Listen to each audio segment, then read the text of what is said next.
Namaskar. Hello everyone. Once again, a very warm welcome to all of you to the platform of VS Academia. आज के lecture में हम biomolecule ही continue करेंगे और discuss करेंगे nucleic acid. तो चलिए आज का लेक्चर स्टार्ट करते हैं। न्यूक्लिक एसिड को हम मॉलिक्यूलर आर्किटेक्ट भी कह सकते हैं क्योंकि जेनेटिक कोड के बनाने में ये बहुत ही इंपॉर्टेंट रोल प्ले करते हैं।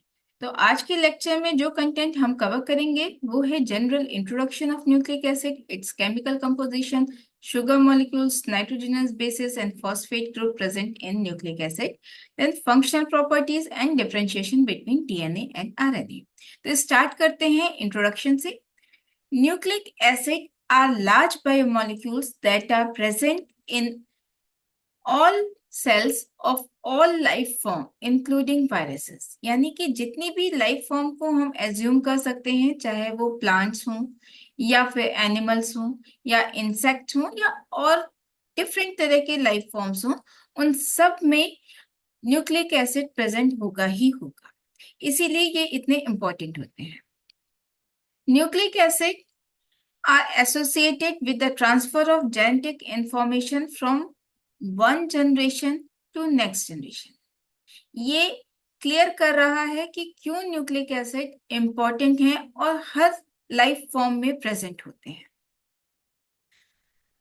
नेक्स्ट हम देखते हैं कि nucleic acid are long polymeric molecules और इनकी जो मोनोमेरिक यूनिट्स होती है उसको हम क्या कहते हैं, न्यूक्लियोटाइड।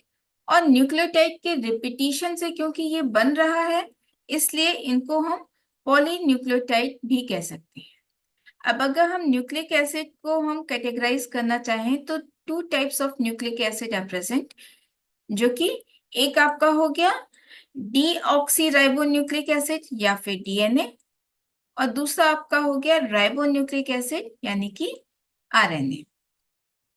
डीएनए जो है, DNA is present inside the cell's nucleus, whereas RNA is present both in nucleus and cytoplasm। यहाँ पे जो हम डीएनए की बात कर रहे हैं कि वो न्यूक्लियस के अंदर प्रेजेंट होता है, वो हम यूकैरियोटिक की हम बात कर रहे हैं।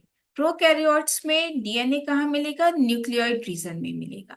और न्यूक्लियोइड रीजन क्या हो गया, वो एरिया हो गया जहां पे कि क्रोमोसोम्स प्रेजेंट होते हैं।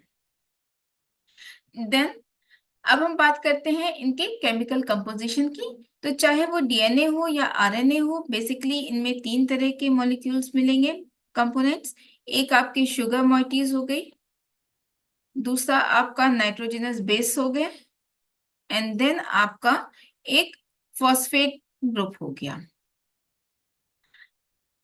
नेक्स्ट हम देखते हैं कि बोथ डीएनए एंड आरएनए, क्योंकि इनमें जो शुगर कंपोनेंट है वो इनकी बैकबोन में प्रेजेंट होता है। और बैकबोन इनकी कैसे बन रही है, आपके जो शुगर मॉलिक्यूल्स हैं और जो आपके फॉस्फेट ग्रुप्स हैं, ये अभी हम आगे कवर करेंगे। देन वन बाय वन हम इनको कवर करते हैं। तो सबसे पहले देखते हैं शुगर मॉलिक्यूल्स। शुगर मॉलिक्यूल्स जो प्रेजेंट होते हैं आपके न्यूक्लिक एसिड में वो 5 कार्बन के होते हैं, इसलिए इनको हम क्या कह रहे हैं, पेंटोस शुगर। और अगर आपको कार्बोहाइड्रेट के लेक्चर्स याद हों तो कार्बोहाइड्रेट में जो 5 मेंबर्ड रिंग थी उसको हम क्या कह रहे थे, फ्यूरेनोस रिंग, जो कि यहाँ पे आप देखोगे कि पेंटोस शुगर जो है वो फ्यूरेनोस रिंग वाले फॉर्म में है। नेक्स्ट हम देखते हैं कि ये जो शुगर है कितनी तरह की हो सकती हैं। डीएनए में जो शुगर प्रेजेंट होगी वो हुई आपकी डीऑक्सीराइबोस, और जो आरएनए में शुगर प्रेजेंट होगी वो हो गई आपकी राइबोस। अब अगर इन दोनों के स्ट्रक्चर को आप कंपेयर करो तो की डिफरेंस क्या मिलेगा। सेकंड पोजीशन पे अगर आप देखोगे, ये आपका सेकंड पोजीशन है। सेकंड पोजीशन पे आप देखो तो राइबोस में ऑक्सीजन प्रेजेंट है in the form of OH, जबकि डीऑक्सीराइबोस में ये ऑक्सीजन प्रेजेंट नहीं है, इसीलिए इसका नाम ही डीऑक्सीराइबोस है। और इनके नाम के वजह से ही इसको हम डीऑक्सीराइबोन्यूक्लिक एसिड या फिर राइबोन्यूक्लिक एसिड कहते हैं। अब सेकंड पोजीशन के अलावा अगर हम कंपेयर करें तो हम देखेंगे कि थर्ड पोजीशन पे आपका ऑक्सीजन ग्रुप प्रेजेंट है in the form of OH, DNA और आरएनए दोनों में ही। और फिफ्थ पोजीशन पे जो आपका है, फिफ्थ पोजीशन पे भी OH ग्रुप आपका प्रेजेंट है ना। ये जो हमारे स्ट्रक्चरल डिफरेंसेस हैं between sugar molecules in DNA and RNA, they contribute their distinct function in genetic information transfer and protein synthesis. Next हम देखते हैं nitrogenous bases in DNA and RNA. Nitrogenous base हम क्यों कह रहे हैं? क्योंकि यहाँ पे जो कंपाउंड प्रेजेंट होंगे उनमें नाइट्रोजन प्रेजेंट होगा। और ये आपके दो तरह के होते हैं, एक आपके प्यूरिन्स हो गए, एक पिरिमिडीन्स हो गए। अब प्यूरिन किसे कहेंगे? प्यूरिन्स में टू रिंग स्ट्रक्चर मिलेगा। और टू रिंग्स कौन सी होंगी? एक आपकी 6 मेंबर्ड रिंग होगी और दूसरी आपकी 5 मेंबर्ड रिंग होगी। और ये दोनों ही रिंग आपस में फ्यूज्ड होंगी। एग्जाम्पल देखते हैं। जैसे हमारा ये है एडेनिन एंड ग्वानिन, ये आपके प्यूरिन बेसिस हैं जो कि न्यूक्लिक एसिड में प्रेजेंट होते हैं। अब इनमें देखिए, एक आपका 6 मेंबर्ड रिंग स्ट्रक्चर हो गया और एक आपका 5 मेंबर्ड रिंग स्ट्रक्चर हो गया। और ये दोनों ही रिंग आपस में फ्यूज्ड कंडीशन में है, सेपरेट नहीं है। अब ये तो हमारे प्यूरिन्स थे जो न्यूक्लिक एसिड में प्रेजेंट है। न्यूक्लिक एसिड के अलावा प्यूरिन्स और कहाँ पे प्रेजेंट हो सकते हैं बायोमोलिक्यूल्स में? ATP, NAD, GTP, cyclic AMP and coenzyme A are some of the example जहां पे कि प्यूरिन्स आपको मिल सकते हैं। अब अगर हम प्यूरिन की इटसेल्फ बात करें तो ये जैसे एडेनिन एंड ग्वानिन है, ये तो न्यूक्लिक एसिड में प्रेजेंट है। इसके अलावा और कोई एग्जांपल हो सकता है प्यूरिन स्ट्रक्चर का, तो वो आपके हो गए जैसे कैफीन है, थियोब्रोमीन है, hypoxanthine, xanthine, they are the other form of purines. अब बात करते हैं पिरिमिडीन्स की। तो जैसे प्यूरिन हमारा टू रिंग स्ट्रक्चर था, पिरिमिडीन हमारा सिंगल रिंग स्ट्रक्चर है। और ये सिंगल रिंग हमारी कैसी होती है? 6 मेंबर्ड रिंग होती है। कौन कौन से आपके पिरिमिडीन्स मिलेंगे? न्यूक्लिक एसिड में जनरली 3 तरह के पिरिमिडीन होंगे, साइटोसिन, यूरेसिल एंड थाइमीन। इनको हम साइटोसिन, यूरेसिल, थाइमीन इस ऑर्डर में क्यों अरेंज किया है हमने? क्योंकि अगर इनका हम इनिशियल लें साइटोसिन, यूरेसिल एंड थाइमीन, तो बहुत ही सिंपल सा आपका एक वर्ड बनता है कट, जो कि बहुत आसानी से याद हो जाता है। और हम डिफ्रेंशिएट कर सकते हैं कि प्यूरिन्स कौन से हैं और पिरिमिडीन्स कौन से हैं। तो पिरिमिडीन हमारे कौन से हो गए? कट। देन हम बात करते हैं कि डीएनए में कौन से पिरिमिडीन्स होंगे और आरएनए में कौन से पिरिमिडीन्स होंगे। तो डीएनए में हमारे प्रेजेंट होंगे साइटोसिन एंड थाइमीन, जबकि आरएनए में ये जो थाइमीन है ये हमारा रिप्लेस हो जाता है यूरेसिल से। These nitrogenous bases plays fundamental role in complementary base pairing। अब किस तरीके से बेस पेयरिंग हो रही है? एडेनिन जो है वो आपका बाइंड करता है थाइमीन से डीएनए में। और अगर आरएनए की बात करें तो एडेनिन आपका बाइंड हो रहा है यूरेसिल से। तो ये आपका स्ट्रक्चर है एडेनिन का और ये है हमारा थाइमीन का स्ट्रक्चर। वहीं आप देखो एडेनिन का स्ट्रक्चर और यूरेसिल का स्ट्रक्चर, यहाँ पे जो आपका 6 मेंबर्ड रिंग है एडेनिन का, वो इन्वॉल्व हो रहा है हाइड्रोजन बॉन्डिंग में विद आपका थाइमीन या फिर यूरेसिल से। और कितने हाइड्रोजन बॉन्ड बन रहे हैं? 2, चाहे वो एडेनिन थाइमीन का केस हो या फिर एडेनिन और यूरेसिल का। तो नेक्स्ट जो इंपॉर्टेंट थिंग है कि इनके बीच में जो हाइड्रोजन बॉन्ड बन रहे हैं उनके नंबर्स कितने हैं। तो एडेनिन और थाइमीन के बीच में आपके जो हाइड्रोजन बॉन्ड बन रहे हैं 2 हाइड्रोजन बॉन्ड्स। इसी तरीके से साइटोसिन की अगर हम बात करें तो चाहे वो डीएनए का स्ट्रक्चर हो या आरएनए का स्ट्रक्चर हो, साइटोसिन किसके साथ पेयर करेगा? ग्वानिन के साथ। और ग्वानिन में भी आप स्ट्रक्चर देखो तो 6 मेंबर्ड रिंग जो है वही हाइड्रोजन बॉन्ड में पार्टिसिपेट कर रही है। और साइटोसिन के साथ मैक्सिमम कितने हाइड्रोजन बॉन्ड बन रहे हैं? 3। तो ये चीज यहाँ पे क्लियर हो गई। अब कौन सा बेस किसके साथ जुड़ा है, सबके अपने अपने तरीके होते हैं याद करने के। हम आपसे शेयर करते हैं जो जिस तरीके से हमने याद किया था। तो वो है आपका सिंपल, आया था चला गया, यानी कि ए टी, आया था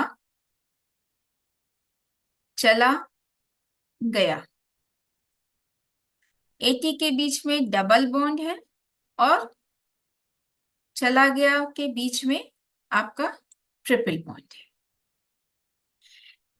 नेक्स्ट देखते हैं कि ये जो आपके कॉम्प्लीमेंट्री बेस पेयरिंग हो रही है, this pairing allow us DNA to replicate accurately and RNA to transcript genetic information for protein synthesis. Next हम देखते हैं फॉस्फेट ग्रुप किस तरीके से डीएनए और आरएनए में प्रेजेंट होते हैं। तो ये तो हमको पता है कि चाहे वो डीऑक्सीराइबोस की बात करें या फिर राइबोस की बात करें, यहाँ पे 3rd पोजीशन पे और 5th पोजीशन पे OH ग्रुप प्रेजेंट होता है। नेक्स्ट थिंग, ये जो 5th पोजीशन पे OH ग्रुप प्रेजेंट है, यहाँ पे फॉस्फेट रेसिड्यूज अटैच हो जाते हैं। अब फॉस्फोडाइस्टर बॉन्ड किस तरीके से बनेंगे? फॉस्फोडाइस्टर बॉन्ड फॉर्मेशन में आपका जो एक न्यूक्लियोटाइड होगा उसमें जो 5th पोजीशन पे फॉस्फेट ग्रुप जुड़ा हुआ है, वो आपका जो 2nd न्यूक्लियोटाइड होगा उसकी जो 3rd पोजीशन पे OH ग्रुप जुड़ा हुआ है उसके साथ बॉन्ड बनाएगा। एज अ रिजल्ट आपका फॉस्फोडाइस्टर बॉन्ड्स बनते हैं। नेक्स्ट हम देखते हैं बैकबोन। अब हमारे डीएनए की बात करें या आरएनए की, इनके बैकबोन क्या हो गई? बैकबोन से क्या मतलब? Structural framework that support and stabilises the nucleic acid molecule. सबसे पहले हम वो यूनिट देखते हैं जहां पे कि आपके जो शुगर मॉइटी है, शुगर मॉइटी की 1st पोजीशन पे आपका जब बेस जुड़ जाता है तो ये जो यूनिट आपकी बनती है इसको आप क्या कहते हो? न्यूक्लियोसाइड। और इसी न्यूक्लियोसाइड में जब शुगर की 5th पोजीशन पे फॉस्फेट ग्रुप जुड़ रहा है तो हमारा क्या बन जाता है? न्यूक्लियोटाइड।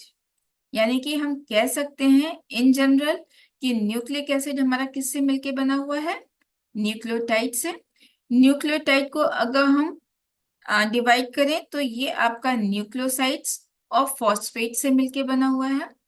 फर्दर न्यूक्लियोसाइड्स में हमारे क्या होते हैं? एक हमारा बेस हो जाएगा और एक हमारी शुगर मॉइटी हो जाएगी। शुगर कितनी तरह की हो सकती है?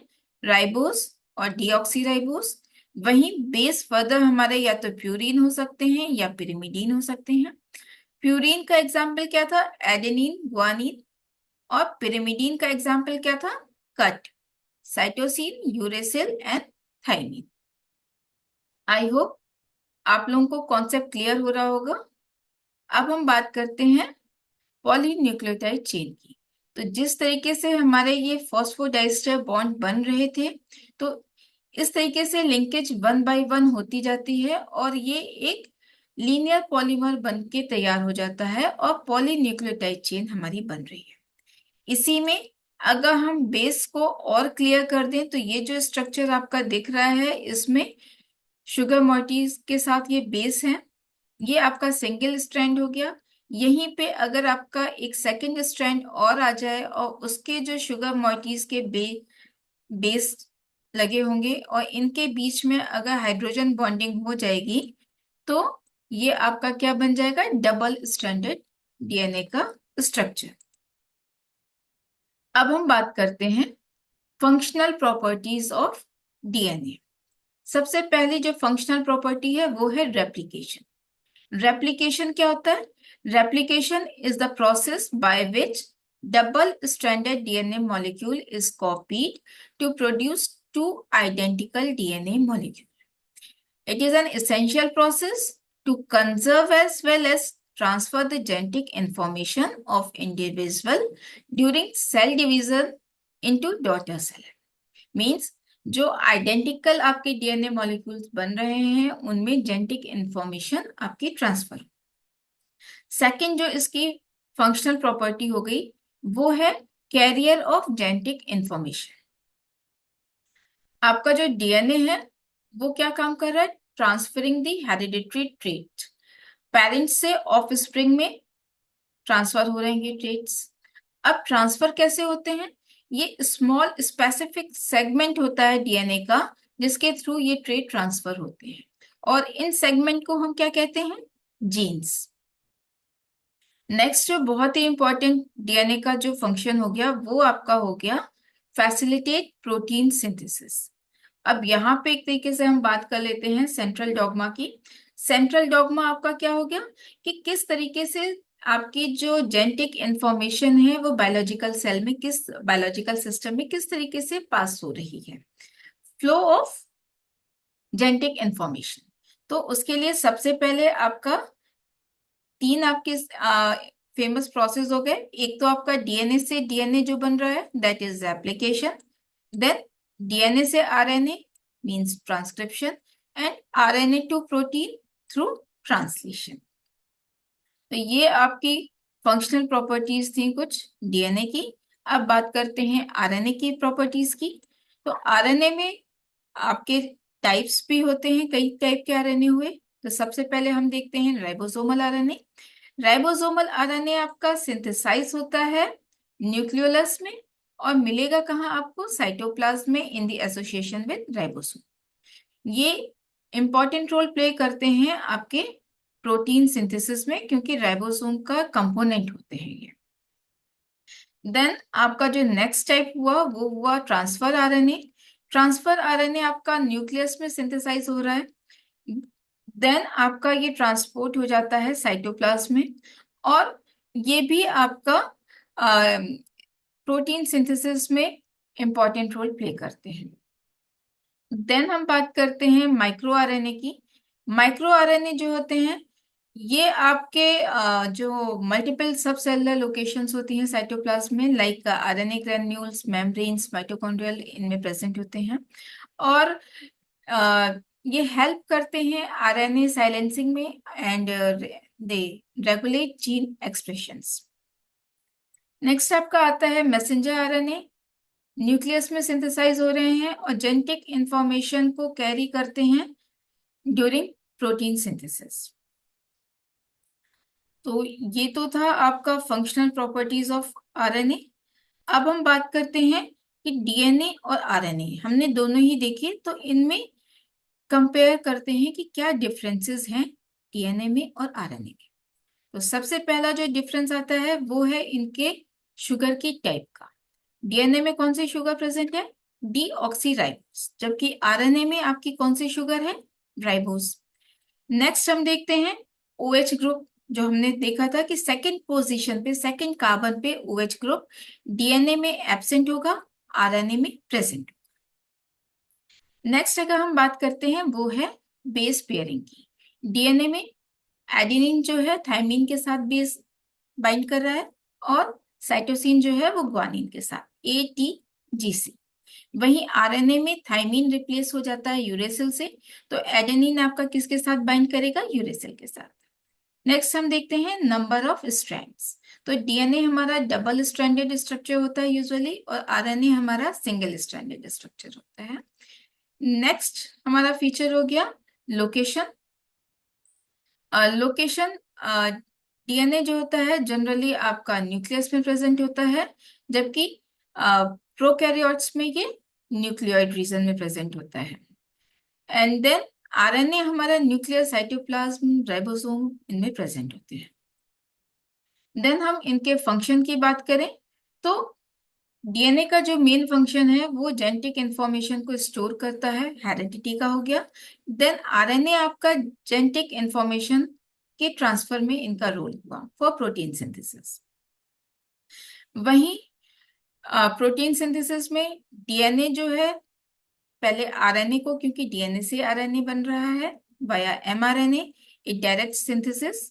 जबकि आरएनए कैसे इन्वॉल्व होगा प्रोटीन सिंथेसिस में? Transfer amino acid to ribosome for protein synthesis.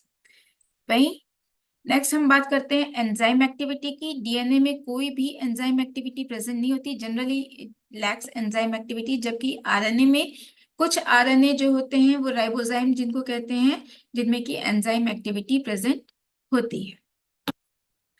अब हम बात करते हैं स्टेबिलिटी की। तो डीएनए आपका ज्यादा स्टेबल था। क्यों?